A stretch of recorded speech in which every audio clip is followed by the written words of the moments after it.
Big boss season 9 రెండో వారం నామినేషన్‌లో భాగంగా 7 మంది నామినేట్ అయ్యారు. అయితే ఆదివారం ఎపిసోడ్‌లో ఈ 7 మందిలో నుంచి 5గురిని సేవ్ చేసి ఎలిమినేషన్ ప్రియా అలాగే మర్యాద మనీష్ వీళ్ళిద్దరిని మధ్య జరిగింది. చివరికి మర్యాద మనీష్‌ని ఎలిమినేషన్ చేసి హౌస్‌లో ఉన్న కంటెస్టెంట్స్‌కి బాయ్ చెప్పేసి స్టేజ్ మీదకి వచ్చేయమని నాగార్జున గారు చెప్పారు. దీంతో హౌస్‌లో ఉన్న కంటెస్టెంట్స్ అందరికీ బాయ్ చెప్పాడు.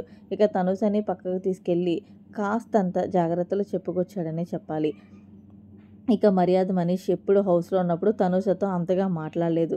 మరి ఎందుకో తెలీదు. తనూజకి ఎందుకు పక్కకు తీసుకెళ్ళి జాగ్రత్తలు చెప్పాడు. ఇక తనూజ, నేను నీకు ఏం చెప్పాలనుకుంటున్నాను అంటే, హౌస్‌లో అంత మంచోళ్ళు ఎవరు లేరు. ఎవరి స్వార్థానికి వాళ్ళు ఆడుకోవడానికి ఇక్కడికొచ్చారు. ఎవరి స్వార్థానికి వాళ్ళు అవతల వాళ్ళని ఎదవల్ని చేస్తూ ఉంటారు. అంతెందుకు నన్నే నువ్వు నిదర్శనం చేసుకో ప్రియా. శ్రీజ వాళ్ళు నా బెస్ట్ ఫ్రెండ్స్ అని అనుకున్నాను. కానీ వాళ్ళు ఎప్పుడూ కూడా నాతో లేరు. నన్ను ఎప్పుడూ ఎదవని చేయడానికే చూశారు. చివరికి వాళ్ళ వల్లే నేను బయటకు వెళ్ళిపోతున్నాను. ఒకటి చెప్తాను తనుజ, నిజంగా నీలాంటి అమ్మాయిని నేనెప్పుడు చూడలేదు. ఒక తమ్ముడిగా నీకు మంచిగా చెప్తున్నాను. నేను బయటకు వెళ్ళి నీకు సపోర్ట్ చేస్తాను.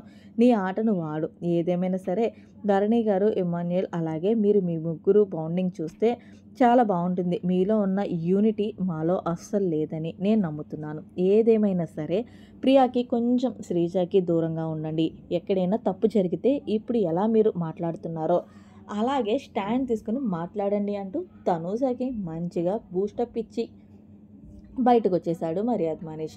మరి మొత్తానికి మర్యాద మనీష్ తనూజకి చెప్పిన మాటలు ఎంతవరకు కరెక్ట్ అనేది కామెంట్ సెక్షన్‌లో తెలియచేయండి. మరిన్ని లేటెస్ట్ అప్డేట్స్ కోసం మన ఛానల్ సబ్స్క్రైబ్ చేసుకోండి. Thanks for watching. Bye. Have a nice day.